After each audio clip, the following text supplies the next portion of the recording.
আপনারও যদি ration card থেকে থাকে আর আপনি যদি অন্নপূর্ণা ভান্ডারের ফর্ম ফিল আপ করে থাকেন, তাহলে কিন্তু আপনাকে অবশ্যই এই ভিডিওটা দেখতে হবে। কারণ অন্নপূর্ণা ভান্ডার পাওয়ার জন্য অনেকেই কিন্তু রেশন কার্ডের সম্বন্ধে ভুলভাল তথ্য দিয়ে অন্নপূর্ণা ভান্ডারের ফর্মটি ফিল আপ করেছে, এবং তাদের কিন্তু অন্নপূর্ণা ভান্ডার ফর্ম ফিল আপ করার জন্য রেশন কার্ডটা কিন্তু বন্ধ হয়ে যাচ্ছে বা ডিঅ্যাক্টিভ হয়ে যাচ্ছে।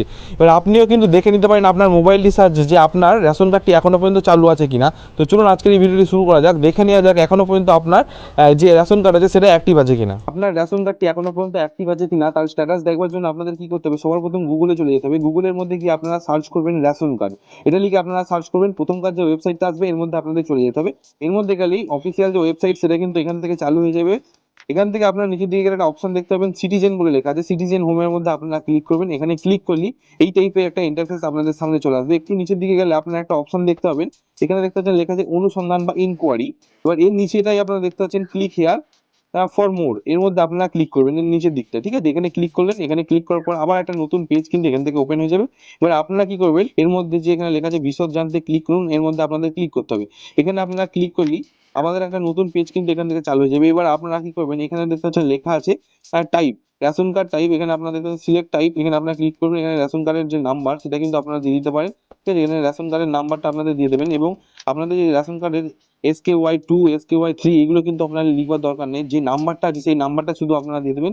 নাম্বারটা দেওয়ার পর এখানে যে ক্যাপচারটা আছে সেই ক্যাপচারটা হুবাহু এখানে দেখে নেবেন। দেখে নেওয়ার পর সেই ক্যাপচারটা কিন্তু এখান থেকে দিয়ে দেবেন, যেমন টাইপের লেখা আছে ঠিক তেমন টাইপের দিয়ে দেওয়ার পর আপনারা কি করবেন, এখান থেকে এখানে সার্চের উপর ক্লিক করবেন, ঠিক আছে। এখানে আমি রেশন কার্ডের নাম্বারটা দিয়ে সার্চের উপর ক্লিক করে আপনাদের দেখিয়ে দিচ্ছি। সার্চের উপর ক্লিক করলেই আপনারা একটু নিচের দিকে চলে যাবেন। নিচের দিকে গেলে আপনার সমস্ত ডিটেলসটা কিন্তু এখান থেকে আপনারা দেখতে পেয়ে যাবেন, কোন নাম্বারটার সঙ্গে লিঙ্ক করা আছে, কোন নাম্বারটা অ্যাড আছে, আপনার বাড়ির যে মেম্বার তার হেডের নামটা কিন্তু এখানে লেখা থাকবে, আপনার এলাকা, আপনার রেশন ডিলারের নাম, সমস্ত কিছু লেখা থাকবে। তারপরে দেখতে পাচ্ছেন নিচের দিকে লেখা আছে ইকেওয়াইসি ডান।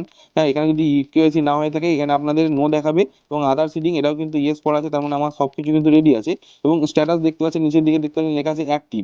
এবার আপনাদের যদি অ্যাক্টিভ না থাকে, ডিঅ্যাক্টিভ হয়ে যায়, আপনাদের এটা কিন্তু সবুজ কালারের দেখা যাচ্ছে, এটা কিন্তু রেড হয়ে যাবে, এবং আপনারা তাহলে কিন্তু বুঝতে পারবেন আপনার রেশন কার্ডটি বাতিল করে দেওয়া হয়েছে, ঠিক আছে, বা আপনার রেশন কার্ডটি এখন ডিঅ্যাক্টিভ হয়ে গেছে। এইভাবে কিন্তু আপনি আপনার রেশন কার্ডটাকে চেক করে নিতে পারবেন যে সেটা এখনো পর্যন্ত অ্যাক্টিভ আছে কি না নেই, ঠিক আছে। এই ছিল একটা ছোট্ট ভিডিও। যদি আপনাদের ভালো লাগে একটা লাইক দেবেন। আপনি যদি চ্যানেলটিতে প্রথমবার দেখেন চ্যানেলটিকে সাবস্ক্রাইব করে দেবেন। Thank you.